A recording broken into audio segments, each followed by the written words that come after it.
Hello மக்களே, welcome to the amazing channel.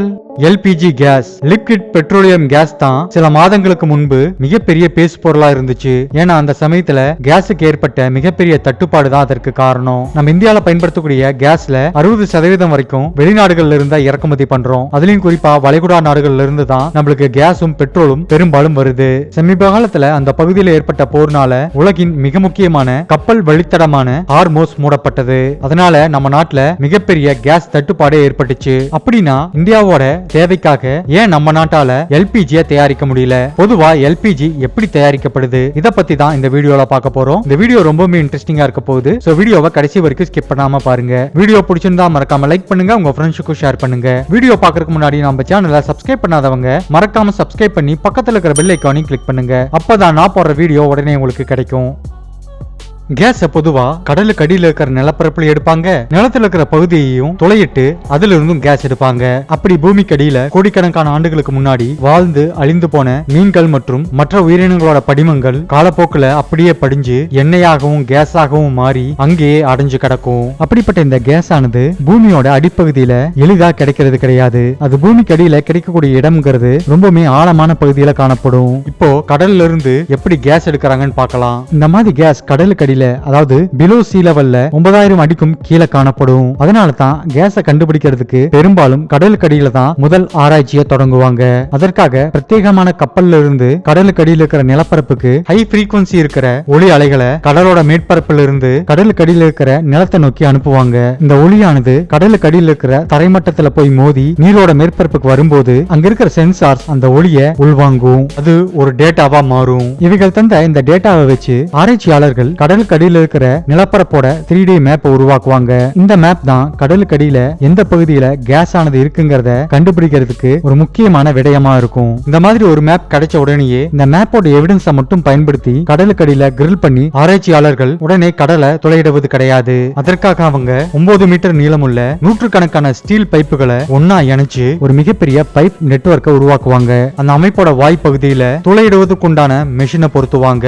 அந்த அமைப்பானது கடலுக்கு அடியில இருக்கிற நிலத்தை தோண்டி முன்னோக்கி அந்த குழாய்களை செலுத்தும். ஒரு குறிப்பிட்ட ஆழத்துக்கு இந்த பைப் அமைப்புகளை துளையிட்டு இறக்கின பிறகு அந்த பைப் வழியா ஒரு சென்சார் அனுப்புவாங்க. அந்த சென்சார் ஆனது பாறைகளுக்கு இடையில சிக்னல்ஸ் அனுப்பும். அது மூலமாக அந்த பாறையோட தன்மையையும் அதுல இருக்கிற பிரஷரையும் டேட்டாவா கலெக்ட் பண்ணி மேல இருக்கிற ஆராய்ச்சி கூடத்துக்கு அனுப்பும். இந்த ப்ராசஸ்க்கு பல கோடி ரூபாய் செலவாகும். அப்படி செலவு பண்ணாலும் இது லாபத்துல முடியுமா இல்ல மிகப்பெரிய நஷ்டத்தை ஏற்படுத்துமாங்கிறத இந்த சென்சார் அனுப்புற டேட்டா தான் முடிவு பண்ணும். அது மட்டும் இல்ல, இந்த மாதிரி செய்யற இந்த ப்ராசஸ்க்கு நடுவுல ஒரு மிகப்பெரிய ஆபத்தும் காத்துட்டு இருக்குது. அந்த ஆபத்து தான் ப்ளோ அவுட். இவங்க அனுப்புற அந்த குழாய் அமைப்பால கடலுக்கு அடியில் இருக்கிற பிரஷரை தாங்க முடியலனா அந்த குழாய்கள் வெடிச்சு அது வழியா எண்ணெயும் கேஸும் அதிக அளவுல வெளியே வரும். இதே தான் ப்ளோ அவுட்னு சொல்றாங்க.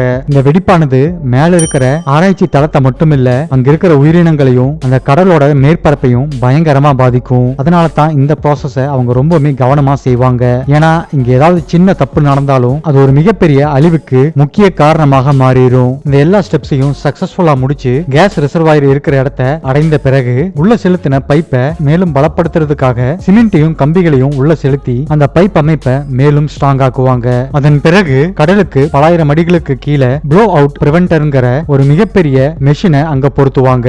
அங்க ஏதாவது ஆபத்தோ அசம்பாவிதமோ ஏற்பட்டா மேல் நோக்கி வர எண்ணெயையும் கேஸையும் முழுவதுமா தடை செய்யக்கூடிய வால்வுகள் இந்த மிஷின்ல இருக்கும். இந்த வால்வுகளால கிட்டத்தட்ட 16000 PSI பிரஷரை தாங்க முடியும். இந்த அளவுக்கு சேஃப்டி மெஷர்ஸ் எல்லாம் எடுத்த பிறகுதான் அவங்க கேஸை வெளியெடுக்க தொடங்குவாங்க.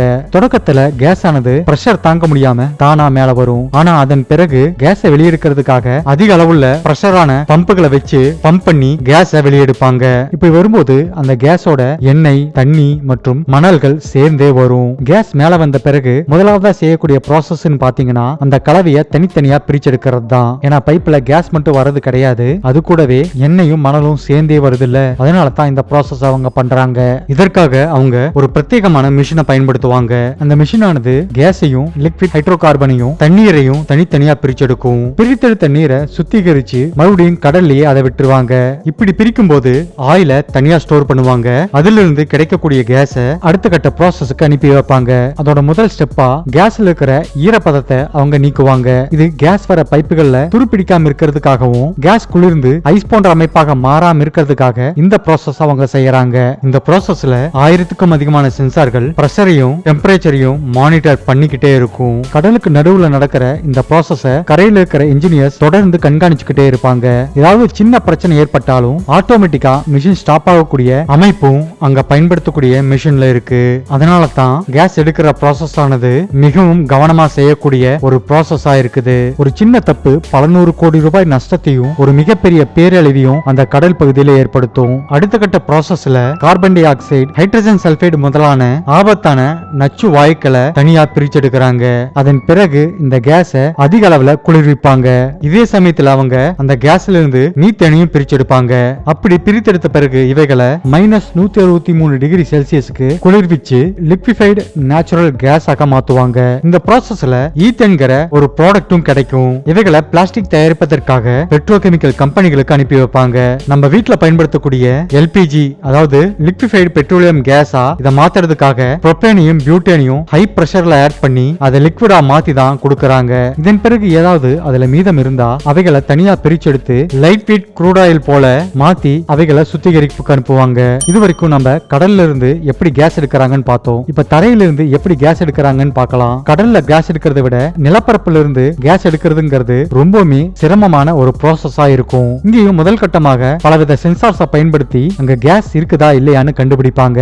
அப்படி சரியான பாறைகள் எங்க இருக்குதுங்கிறத கண்டுபிடிச்சு அவைகளை ஐடென்டிஃபை பண்ண பிறகு அங்க கிரில்லிங் ப்ராசஸ் ஆனது தொடங்கும். முதலாவதா நான் ஏற்கனவே சொன்ன மாதிரி அந்த பைப் போன்ற அமைப்பை உருவாக்கி அதோட வாய்ப்பகுதியில துளையிடுவதற்கான அந்த அமைப்பை வச்சு நிலத்தோட அடிப்பகுதியை அடையிறதுக்காக துளையிட தொடங்குவாங்க.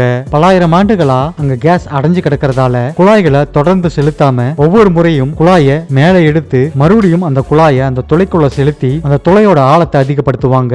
இப்படிதான் நிலத்துக்கடியில பல்லாயிரம் அடிகளுக்கு அவங்க துளைகளை இடுவாங்க.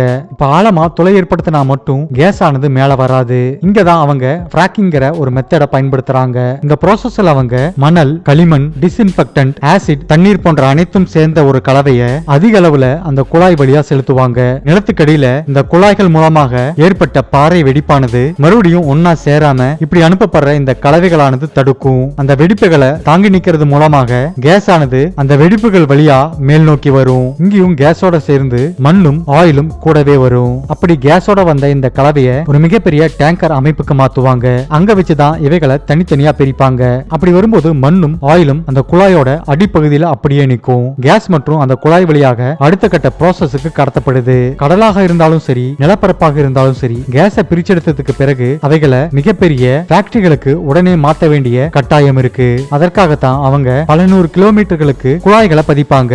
கேஸோட தன்மையை நிலைநிறுத்துவதற்காக இந்த நீண்ட குழாய்களோட அமைப்புக்கு இடையில கேஸ் கம்ப்ரஷர் அமைப்பை வச்சிருப்பாங்க. இந்த கேஸை மற்ற நாடுகளுக்கு ஏற்றுமதி செய்யணும்னா கேஸை லிக்விடா மாத்தினதுக்கு பிறகு அவைகளை ஷிப்புக்கு மாத்தி கொண்டு போவாங்க. இல்லனா மிகப்பெரிய டேங்கர் லாரிகள்ல மாத்தி அவைகளை டிரான்ஸ்போர்ட் பண்ணுவாங்க.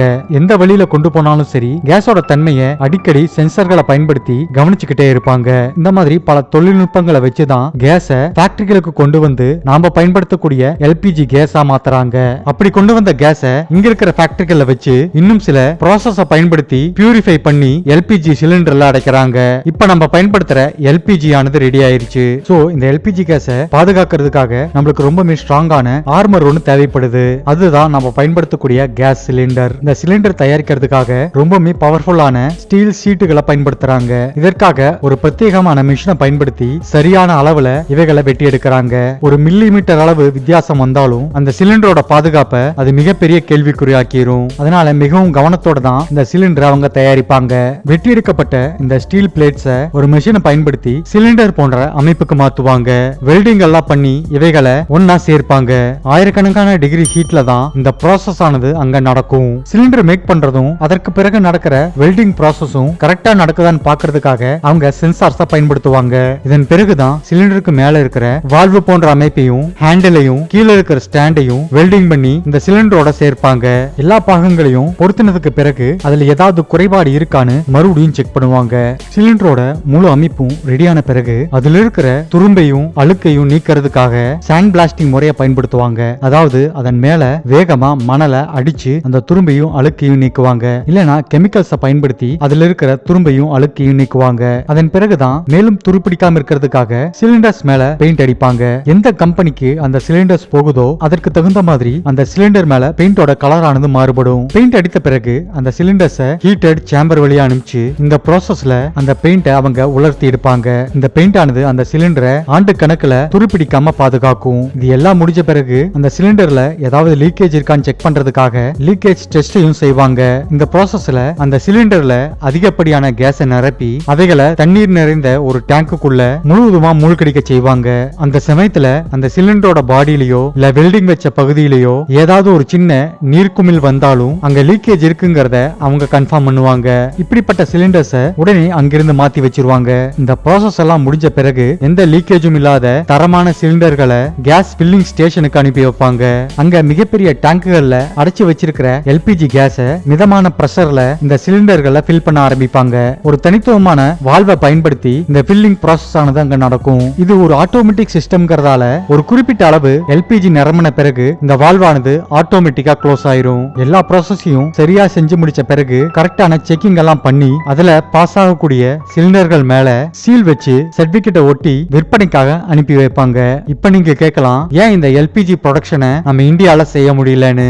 சொல்ல போனா நம்ம இந்தியாலையும் எல்பிஜி கேஸ் ஆனது தயாரிக்கப்படுது. ஆனா நம்ம இந்தியாவோட தேவையை பூர்த்தி பண்ற அளவுக்கு அந்த ப்ரொடக்ஷன் ஆனது இந்தியாவில கிடையாது. பாம்பே ஹை, கிருஷ்ணா மற்றும் கோதாவரி வழித்தடங்கள், அஸ்ஸாம் மற்றும் ராஜஸ்தான் போன்ற இடங்கள்ல எல்பிஜி கேஸையும் க்ரூட் ஆயிலையும் நாம தயாரிக்கிறோம். ஆனா இப்படி எடுக்கப்படுற இந்த எல்பிஜி கேஸும் க்ரூட் ஆயிலும் இந்தியால கோடிக்கணக்கான மக்கள் அன்றாட வாழ்வுல பயன்படுத்தக்கூடிய தேவையை பூர்த்தி பண்ற அளவுக்கு இல்லைங்கிறதான் நிதர்சனமான உண்மை. அதனால நம்ம க்ரூட் ஆயில 80% வரைக்கும் வெளிநாடுகள்ல இருந்து தான் இறக்குமதி பண்றோம். இந்தியாவோட நிலப்பரப்புக்கு அடியில் இருக்கிற கேஸ் மற்றும் க்ரூட் ஆயிலோட இருப்பானது மிக மிக குறைவுங்கிறதால நாம பெரும்பாலும் கல்ஃப் நாடுகளை இதற்காக சார்ந்திருக்க வேண்டிய நிலைமைக்கு தள்ளப்பட்டிருக்கிறோம். அப்படி இருக்கிறதாலதான் அங்க போறோம் இல்லனா மற்ற பிரச்சனைகள் ஏதாவது ஏற்பட்டா கேஸ் தட்டுப்பாடும் பெட்ரோல் தட்டுப்பாடும் நம்ம இந்தியாவை பெருமளவு பாதிக்குது.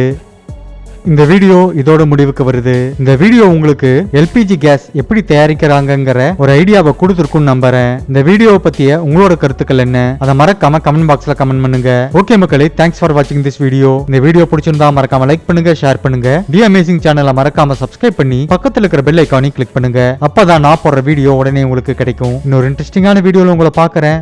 பாய்.